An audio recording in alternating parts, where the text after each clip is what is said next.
Mesdames et messieurs, très chers téléspectateurs, bonsoir, et tout dépend de l'ère à laquelle vous êtes en train de suivre cette émission spéciale sur les questions d'actualité en République démocratique du Congo. Nous avons quitté la ville portuaire de Matadi pour venir ici dans la ville de Kinshasa, la capitale de la République démocratique du Congo, pour rencontrer un grand homme notable Congo. Lui, c'est Christian Ntungila. Il est PCA à la CENSAP. La CENSAP, c'est la Caisse nationale de sécurité sociale des agents publics de l'État. Il est là avec nous. Salut, Monsieur Christian. Bonjour, bonjour Sandra. Voilà, je ne suis pas seul, je suis avec le confrère Osé Mabiala. Salut, confrère Osé. Salut, chers confrères. Salut également à tous les téléspectateurs qui vont nous suivre à partir de la ville de Matadi et également sur toutes nos plateformes de diffusion. Salutations distinguées aussi à notre cher invité, M. Christian Ntungila. Bonjour. Bonjour. Voilà, avec M. Christian Ntungila, nous allons aborder, comme nous l'avons dit, les questions d'actualité et la Caisse nationale de sécurité sociale des agents publics de l'État. Et depuis qu'il est là comme PCA, il a totalisé 1 année et demie et nous allons connaître un peu le tas des lieux, le fonctionnement et pourquoi pas le perspective d'avenir dans cette entreprise publique. Mais aussi, comme vous le savez, nous avons une première ministre qui a été nommée et qui est originaire de la province du Congo central, Madame Judith Suminwa-Tuluka. On va en savoir un peu plus, connaître le défi à relever et pourquoi pas les gouvernements qui vont être formés. Mais aussi, nous allons parler de la province du Congo central parce qu'il y a les élections des gouverneurs qui se pointent déjà à l'horizon. Alors, Monsieur Christian Ntungila, depuis que vous êtes à la tête de la Caisse nationale de sécurité sociale des agents publics de l'État, Saint-Sapansi, vous avez totalisé 1 année et demie. Et dites-nous, quel est l'état des lieux de cette entreprise publique? Merci beaucoup. La CENSAP, qui est une caisse de sécurité sociale essentiellement qui gère les questions en rapport avec les fonctionnaires de l'État, se porte bien. Elle se porte bien et elle est en pleine croissance parce que l'équipe dans laquelle je me trouve est la première équipe de mandataires qui a été nommée à la tête de cette structure. Et donc, nous avions pour mission de doter cette entreprise de ses outils de travail, notamment les textes qui organisent l'emploi, les textes qui organisent les différentes branches de sécurité sociale qu'elle gère à ce jour. Elle est en pleine croissance, c'est une caisse dynamique parce qu'elle doit pouvoir s'étendre à travers toute la République pour pouvoir s'approcher des prestataires, que ce soit les fonctionnaires de l'État. C'est une des normes de gestion des caisses de sécurité sociale. Il faut s'approcher le plus possible des bénéficiaires de nos services. Et nous sommes sur cette voie-là. Merci. Monsieur Christian Ntungila, là vous venez de pouvoir étaler l'objectif et la mission justement consignée à cette Caisse nationale de sécurité sociale pour les agents publics, mais de par son appellation et apparemment sa voisine avec la CNSS, qui est la Caisse nationale de sécurité sociale, et pour la connaissance justement de ceux qui vont nous suivre, nous voudrons bien avoir une différence nette entre la CENSAP et la CNSS. Je dirais en quelques mots, ceci pour que les gens puissent se faire une idée de la différence, c'est que la CNSS, elle gère les questions de sécurité sociale liées aux travailleurs contractuels. Tandis que la CENSAP, ce sont essentiellement des travailleurs sous statut de fonctionnaires. En l'occurrence, les médecins de l'État, tout l'enseignement public, les policiers, les militaires de FARDC, les magistrats et d'autres corps de métier qui sont, eux, essentiellement sous statut. C'est ça la grande différence. Et vous trouverez qu'à la CENSAP, il n'y a qu'un seul employeur, parce que ce sont justement des fonctionnaires de l'État, il n'y a qu'un seul employeur qui cotise, c'est l'État congolais. Tandis qu'à la CNSS, il y a plusieurs employeurs qui cotisent. Ok? Il y a des privés comme des publics, comme des para-étatiques, ainsi de suite. C'est là quelques différences que je peux déjà émettre à ce niveau qui peuvent aider le commun des citoyens à faire déjà une différence, un distinguo entre les deux caisses. C'est vrai, c'est une structure qui a été mise en place pour venir justement au secours du fonctionnaire congolais. Mais on se pose également la question sur la vie des SENSAP, sur les perspectives. Parce que les Congolais disent bien, l'État, moi, nous, on ne sait pas trop faire confiance, et par après, on a été fonctionnaire, mais une fois on devient pensionné de l'État et qu'il faudrait que la SENSAP puisse maintenant prendre les relèves pour la survie de celui qui a été fonctionnaire de l'État, on se dit, mais est-ce que c'est vraiment rassuré que non, un fonctionnaire de l'État, après qu'il ait servi la République dans un service quelconque, et que la SENSAP sera-t-elle vraiment à mesure de pouvoir mettre cette personne-là en position de confort pour dire oui, en tout cas, je suis prise en charge par l'État congolais après avoir rendu de loyaux services à la nation? Effectivement, je crois que les fonctionnaires font confiance à la SENSAP parce qu'ils ont compris effectivement l'apport, ce qu'elle apporte de plus dans l'après moment actif de leur carrière. Si jusque-là, jusqu'il y a peu, les fonctionnaires de l'État avaient une pension octroyée, et qui était d'ailleurs dérisoire, hein, il n'arrivait qu'à un fonctionnaire de l'État, à titre de pension, qu'on puisse lui donner 1000, 1500 francs congolais, vraiment des sommes très peu consistantes. Mais aujourd'hui, avec la SENSAP, ils sont dans une pension contributive. C'est-à-dire, l'État paye sa quote-part, eux aussi payent leur quote-part, et les pensions qui sont octroyées par la SENSAP sont sensiblement améliorées par rapport à ceux qui se donnaient à l'époque lorsque les retraites étaient octroyées. Et ils sont vraiment satisfaits. À ce jour, chaque mois, ils touchent leur pension et ils sont vraiment contents. Je crois que si on avait eu l'occasion, on aurait pu passer un micro-baladeur pour demander à chaque fonctionnaire ce qu'il en pense. Et vous auriez vu que le niveau de satisfaction des services, des qualités, de la qualité des services qui sont rendus est vraiment de bonne hauteur. Voilà, il y a aussi des questions que les communs des mortels se posent. Quand est-ce que la SENSAP va s'étendre dans les provinces? Nous savons que vous êtes déjà à Lubumbashi, certes, mais il y a plusieurs provinces dans notre pays, telles que dans la province du Congo central. En tout cas, certainement, il n'y a pas encore la SENSAP. Alors, quand est-ce que ce moment-là va venir? Oui, c'est comme je le disais tout au début, c'est une caisse dynamique qui est appelée à s'étendre sur toute l'étendue de la République démocratique du Congo, qui est un pays continent.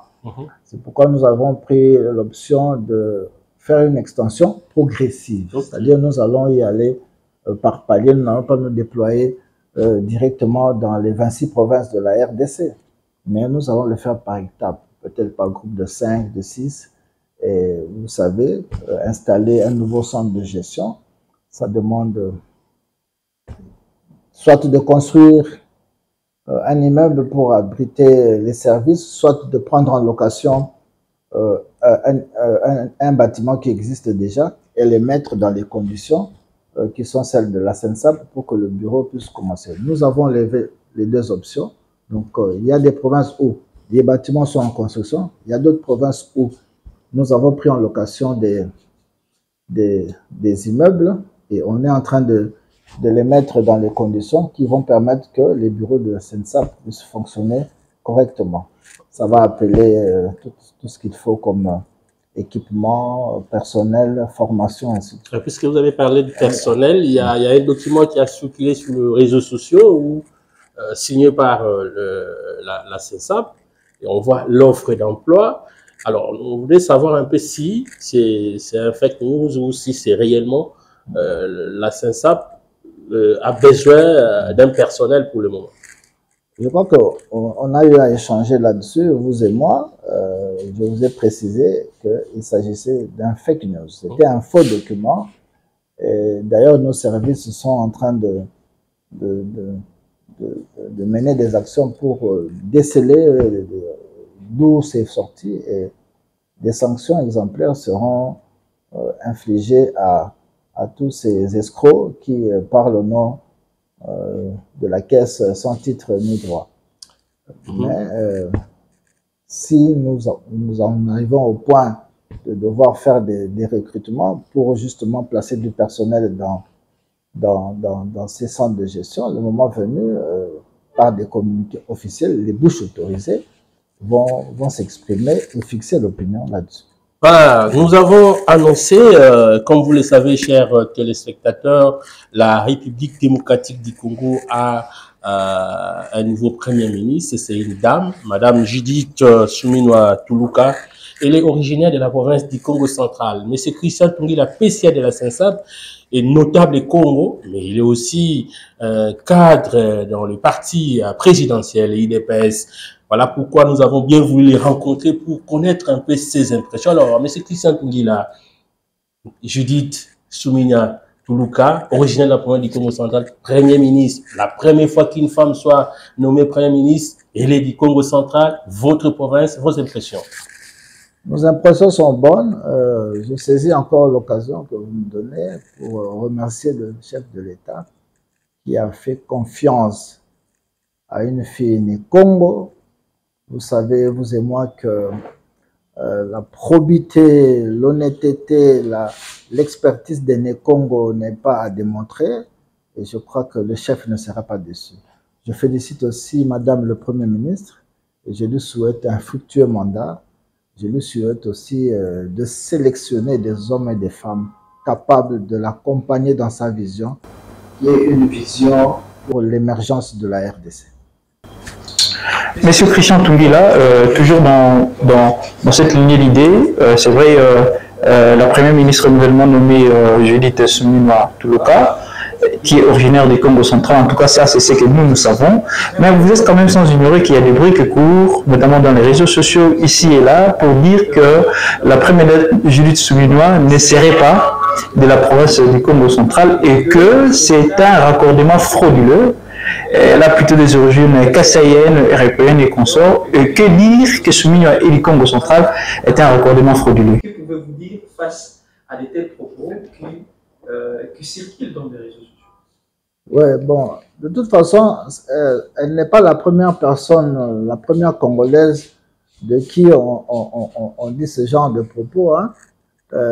Mais c'est souvent lorsque vous êtes élevé en dignité que ce discours-là jaillit. On ne l'a jamais dit avant, on n'a jamais douté d'elle avant. C'est parce qu'elle est Premier ministre que des langues négatives, cherchant à nuire à son aura, commencent à raconter tout et rien à la fois. Hein, mais je crois que c'est les réseaux sociaux. On sait que les réseaux sociaux, c'est comme la rue, hein, on y trouve tout et rien, même des fous. Ils racontent tout ce qu'ils veulent. Ça ne va pas entamer même d'un millimètre son appartenance à sa communauté d'origine. Elle est de père et de mère née Congo. Moi aussi, je sais que demain, si Dieu fait que je sois élevé en dignité dans d'autres secteurs de la vie publique, les gens vont aussi se lever pour dire « Ah, Aza nae Mukongote, Aza Kassaïen ». D'ailleurs, les gens me prennent pour un Kassaïen. Mais je suis né Congo, de père et de mère aussi. Alors, mais le plus important, ce n'est pas seulement le fait d'être né Congo, c'est le fait d'être congolaise au service de sa nation, et je sais qu'elle va réussir cette tâche. Pardon, Sondave, que tu récupères la parole. Du regard de la situation actuelle de la République démocratique du Congo, il y a beaucoup de défis à relever. Et lui-même également, le chef de l'État congolais, Félix Tshisekedi, 5 ans, maintenant là, il a 5 ans qu'il va régner en maître, et que celui qui met en œuvre le programme du gouvernement, c'est le c'est le Premier ministre et à l'occurrence Madame Judith Suminwa. Vous pensez quelle est celle-là qu'il faut en cette période où le Congo central, où la République démocratique du Congo traverse beaucoup de difficultés sur le plan économique, sur le plan sécuritaire, le plan social, le plan politique. Il y a beaucoup de secousses qui menacent la vie de la République. Vous pensez que Judith Suminwa est vraiment la femme de la situation? Je crois que les problèmes du Congo sont connus. Ok? Tout Congolais de bonne foi qui serait à la tête du gouvernement sait, comme l'a dit un de nos chantres, ce que demande le peuple. Le peuple veut de l'eau, le peuple veut de l'électricité, le peuple veut à manger, le peuple veut s'habiller, le peuple veut envoyer les enfants à l'école, le peuple veut que quand quelqu'un est malade, qu'on puisse le soigner ici et non pas à l'étranger. Vous vous souvenez, il y a quelques décennies, les gens venaient de l'Afrique du Sud pour prendre des soins à Kinshasa. Maintenant, la tendance est inversée. Pourquoi ne pas rétablir les choses comme elles étaient? Le Congo, c'est un grand pays. Le Congo, c'est un pays qui doit entraîner toute l'Afrique. Et nous en sommes conscients.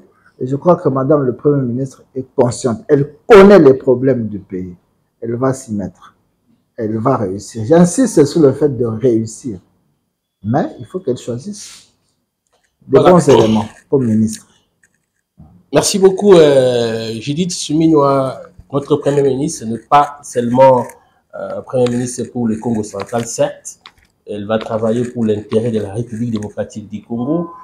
Mais qu'est-ce que la province du Congo central peut s'attendre d'elle, de cette digne fille de la province de Simon Kimbarou? Qu'est-ce qu'elle peut s'attendre? Parce que, comme l'a dit le confrère Osé Mabiala, il y a beaucoup de défis à relever. Ouais. Mais le Congo central a subi une certaine injustice dans les années antérieures et elle a quand même un défi à relever. Qu'est-ce que vous pouvez dire par rapport à notre province? Parce que vous êtes originaire du Congo central.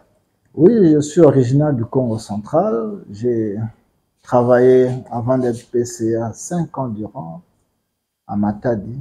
Et je crois que je connais assez bien les problèmes de la province. Il y a un sérieux problème de cohésion au sein de la province du Congo central. Et je crois que Madame le Premier ministre va nous aider à remettre cette cohésion au sein de Congo. Il y a un problème de route de dessert agricole. Vous savez que c'est une province qui a beaucoup de potentialités sur le plan agricole. Les terres arables sont nombreuses à perte de vue, mais les paysans, ils plantent, les paysans cultivent, mais leurs récoltes pourrissent. Combien de fois n'avons pas vu sur le chemin de la nationale numéro 1 des cargaisons entières de fruits pourrir sur la route quand le camion tombe en panne, des bananes, des oranges, toutes sortes de fruits. Il y a un problème de route. Il faut donner l'occasion aux paysans de pouvoir cultiver et évacuer leurs récoltes et vivre du travail de leurs mains. C'est possible. Il y a un problème de santé. Le plateau sanitaire dans la province du Congo central est très bas. Pour la moindre pathologie, on est obligé d'évacuer sur Kinshasa, encore que ce n'est pas toujours évident. Tout le monde n'a pas les moyens d'évacuer le malade sur Kinshasa. Ce n'est pas normal qu'une province qui est arrimée à la capitale soit dans cette situation sanitaire. C'est un autre défi à relever. Alors, on va parler sur l'actualité de la province du Congo central. Osé Mabiala. Au Congo central, M. Christian Tungila, vous savez, l'actualité qui bat son plein, c'est l'élection du gouverneur et vice-gouverneur qui est prévue en date du 29 avril 2024 et également l'élection sénatoriale. Il y a 14 candidatures qui sont à la course de cette haute fonction de la province du Congo central, mais le climat n'est pas apaisé. Cette course semble être acharnée et très rude, qui menacerait selon certains observateurs, même la cohésion provinciale. Alors, eu égard à cette tension qui règne avant la tenue de cette élection, vous, en tant que notable, quel message pouvez-vous lancer non seulement à ces candidats qui sont en course, mais également à toute la population du Congo central? Merci beaucoup. Je voudrais d'abord dire un petit mot. Lorsque vous insistez sur ma qualité de notable, au Congo central, il y a des paliers dans la notabilité. Ok? Nous avons des aînés, des bamboutas, nous avons nos pères. Je crois que certaines questions ne relèvent pas de mon palier. Il faut que nos pères se lèvent et mettent autour d'une table tous les fils et filles du Congo central qui prétendent à ce poste-là, pour leur donner des orientations. Ça va apaiser le climat. Le jeu peut se faire de façon sportive. C'est une élection qui va passer. Ils sont 14, il n'y aura qu'un seul gouverneur. Quoi que l'on fasse, quoi que l'on dise. C'est un appel que je lance à nos bamboutas. Je ne vais pas les citer tous.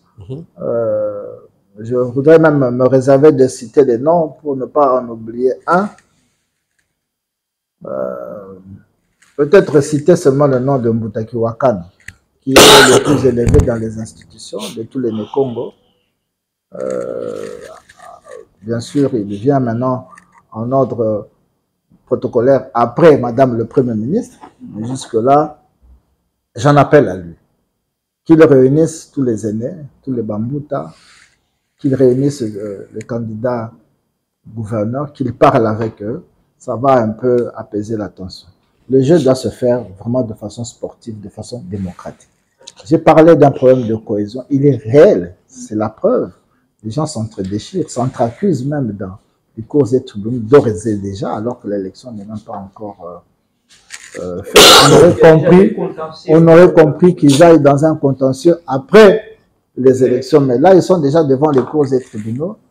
Ça n'augure pas des lendemains apaisés. Il y a moyen de régler tout ça bien avant le scrutin. Merci.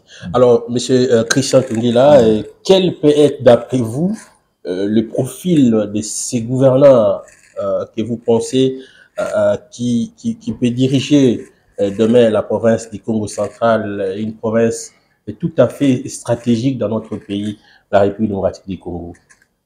Merci beaucoup. Au Congo central, nous avons une tradition. Makuku Matatu. Okay. Généralement, pour les 3 postes clés au niveau de la territoriale, les 3 districts se partagent chacun un de ces 3 postes. Il faudra d'abord que cela soit respecté. C'est un des éléments d'apaisement. Si le gouverneur est de Cataracte, son vice doit être de Lukaya ou de Bas-Fleuve, et selon qu'il sera de Lukaya ou de Bas-Fleuve, si son vice est de Lukaya, le président de l'Assemblée doit être de Bas-Fleuve. Et inversement. Si son vice est de Bas-Fleuve, le président de l'Assemblée doit être de la Lukaya. Donc, si ce principe-là est respecté, ça va déjà apporter une lueur d'apaisement. Et c'est l'une des choses dont je crois que les bamboutas doivent discuter avec les différents candidats le moment venu. Et j'en appelle aussi à la sagesse des députés provinciaux. Parce que quand ils choisissent un ticket, il faudrait que, par conséquent, je ne sais pas, je crois que l'élection du président se fera avant. Oui. Donc l'élection du président de l'Assemblée est déterminante pour la suite des choses. S'ils choisissent un président de la Lukaya, donc le ticket qui va être retenu par eux, les députés, c'est un ticket où on a Bas-Fleuve et Cataracte, et ainsi de suite. Pour l'équilibre l'intérêt de la province. Je crois que nous en sommes arrivés à un point où les gens doivent mettre en arrière leurs intérêts personnels et mettre devant les intérêts de la province. Si nous voulons que la province décolle, il faudrait vraiment que le ou la candidate gouverneur, le candidat gouverneur ou la candidate gouverneur sur qui ils vont porter leur choix, soit quelqu'un qui a cela à cœur. Quelqu'un qui a le développement de la province à cœur. Développer la province, comme je l'ai dit tout à l'heure, ce n'est pas compliqué, c'est amener les fondamentaux de 1 à 5. Hein, tous les secteurs clés de la vie publique que nous avons cités là, si vous les faites bouger de 1 à 5, c'est déjà ça le développement, n'est-ce pas? Si vous aviez 1 kilomètre de route et que vous en avez déjà après 2 ans 10, c'est ça le développement. Si vous aviez 5 écoles et après 2 ans vous en avez 10, c'est ça le développement. C'est-à-dire améliorer les structures de base, améliorer la qualité de vie des Nékongo. Ils ont droit à cela. Merci. Donc, c'est quelqu'un qui doit avoir ce souci-là. C'est le seul critère que je peux donner. Merci beaucoup à M. Christian Tungila pour tous vos éclaircissements sur ce sujet d'actualité. Nous restons toujours à l'élection du gouverneur et vice-gouverneur pour la province du Congo central. Si nous voyons la configuration de cette assemblée provinciale, nous voyons c'est l'union sacrée. Alors, l'union sacrée a aussi sa politique. Vous êtes également un cadre au sein du parti politique UDPS et que nous avons constaté curieusement, il y a 2 tickets et dans ces 2 tickets, on retrouve des candidats vice-gouverneurs. Si nous voyons les cas du candidat Gracie Bilolo, nous voyons son vice, c'est quelqu'un de l'UDPS, l'honorable Prosper Antela. Si nous voyons également la candidature le ticket de Guy Bandundungidi, qui est de l'INC, et son colissier, nous voyons le professeur Val Massamba, qui s'est réclamé d'être également de l'IDPS. Mais on se pose la question, mais finalement, l'IDPS veut aller en ordre dispersé dans cette élection du gouverneur et vice-gouverneur, ou sinon c'est une diversion que l'IDPS veut mettre en place. Bon, à ce sujet, je voulais dire ceci. Personnellement, je ne voulais pas citer les noms. Vous avez d'ailleurs remarqué que jusque-là, je n'ai pas cité le nom d'un candidat ou d'un autre, parce que je ne suis pas porte-parole ni de l'Union sacrée, ni de l'UDPS, mais en tant que cadre du parti, je voudrais dire seulement une chose. Le CG, dans sa position de secrétaire général et membre du présidium de l'Union sacrée, ne peut pas se refuser de recevoir tel ou tel autre candidat. C'est d'ailleurs un devoir pour lui. Il est obligé, dans sa posture, de recevoir tout le monde. Mais des consignes avaient été données par rapport à la formulation du ticket de l'Union sacrée. OK? Mais, quelle que soit la situation, je crois que c'est les députés provinciaux qui doivent trancher. Donc, j'en appelle à eux. Moi, je ne vais pas prendre de position là-dessus. Je suis désolé. Je vais exercer mon droit de réserve par rapport à ça. Merci. Que les députés provinciaux tranchent.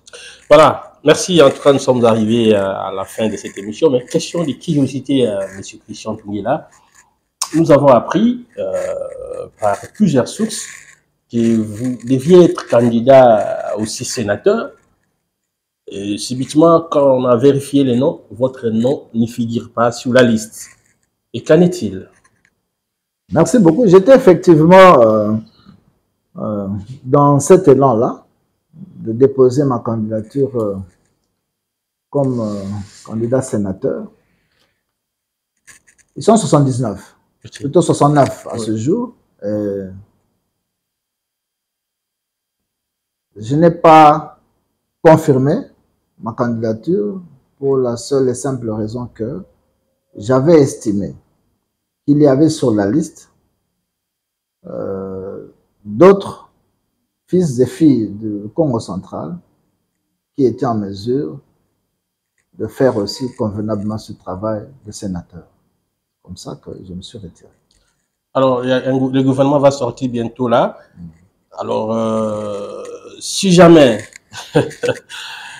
le nom de M. Christian Tungila s'est retrouvé dans ces nouveaux gouvernements? Ah, mais ça ne dépend pas de moi. Hein. Nous sommes... J'ai rencontré beaucoup de combattants qui, en tout cas, souhaitent que votre nom y figure. Bon, ça c'est leur souhait. Après, pour la formation d'un gouvernement, surtout le gouvernement national, il y a beaucoup d'enjeux, il y a beaucoup de critères qui entrent en lice. Et ça ne dépend pas de moi. Ça ne dépend pas de moi. Juste une toute petite dernière question, M. Christian Tungila. Aujourd'hui, nous avons une première ministre qui est du Congo central. Et avant, il y avait le chef du gouvernement sortant, Jean-Michel Kiegesa Malukonde. Le Congo central a eu un quota de 5 ministères, si je ne m'abuse pas. Est-ce que maintenant, nous avons une fille à la tête du gouvernement? Est-ce que le Congo central peut espérer en avoir plus que ce que nous avions dit auparavant avec Sama Lukonde? Nous avons voté massivement pour le chef de l'État. C'est vrai, ce sont des arguments. Le fait d'avoir un Premier ministre né Congo est un argument. Le fait d'avoir voté massivement pour le chef de l'État est un argument. Mais on a toujours 26 provinces. Il n'y en a pas 20 aujourd'hui. C'est toujours 26 provinces. Donc le nombre de provinces n'a pas changé. C'est aussi un argument. Qu'est-ce que je peux dire encore? L'union sacrée, je crois que la plupart des partis ont exprimé leurs ambitions auprès de l'informateur, de C.G. Kabouya, que je salue aussi. Il faudra tenir compte de tout ça, de tous ces enjeux. L'équilibre géopolitique. Ce n'est pas une donne exclusive aux Africains. Hein. Même en France, lorsque le président Macron fait son gouvernement, il y a toujours quelqu'un qui vient de l'Alsace, toujours quelqu'un qui vient de la Gironde, il y a toujours quelqu'un qui vient de toutes les provinces, de tous les coins de la France, il y a toujours quelqu'un qui vient des îles. OK? Donc, l'équilibre géopolitique sera respecté. Merci. Et si le Congo central a la chance d'avoir un ministre de plus, pourquoi pas? Parce que les Congos sont connus pour leurs compétences. Pourquoi pas? Voilà, ça n'est fini pour aujourd'hui. Je crois que nous avons parlé sur l'actualité nationale, mais aussi provinciale. Provinciale, nous pensons à la province du Congo central. Votre conclusion en 30 secondes, M. Christian Tungila. Je vous dis merci d'avoir pris l'initiative pour cet échange. Pour conclure, je souhaite que notre nation se réveille enfin. Nous avons subi beaucoup d'injustices. Nous avons subi et nous continuons de subir des guerres injustes qui nous sont imposées par la communauté internationale en complicité avec un voisin de mauvaise foi, le Rwanda. Évidemment, ce n'est pas la population rwandaise qui est mauvaise, ce sont leurs dirigeants, c'est la politique qu'ils appliquent qui est mauvaise. On peut vivre en paix avec les 9 voisins que nous avons, c'est possible. Si le Congo se lève, il peut nourrir toute l'Afrique et même plus. Il devait arrêter de nous mettre les bâtons dans les roues parce qu'en freinant la RDC, ce n'est pas seulement le Congo qu'il freine, mais c'est toute l'Afrique dont l'élan est ralenti. Et je crois que les Rwandais doivent aussi en prendre conscience. Nous prions pour que ce pays se relève, nous prions pour que la guerre s'arrête, nous prions pour que Madame le Premier ministre réussisse son action gouvernementale, nous prions pour que le chef de l'État réussisse son deuxième mandat. Voilà, ça n'est fini. Merci à Osé Mabialari qui nous avons présenté cette émission spéciale entretien, question d'actualité tant nationale que provinciale. Nous avons réussi pour vous Monsieur Christian Tungila, PCA de Saint-Sap, notable Congo, cadre et l'IDPS un grand parti politique, les partis présidentiels, bien sûr. Merci de l'assistance de Trésor Mbokila, grand communicateur de l'IDPS. En tout cas, nous le remercions et pour cette assistance. Et je crois qu'on va se retrouver très prochainement. Au revoir, que la paix de Dieu règne dans vos foyers. Ciao.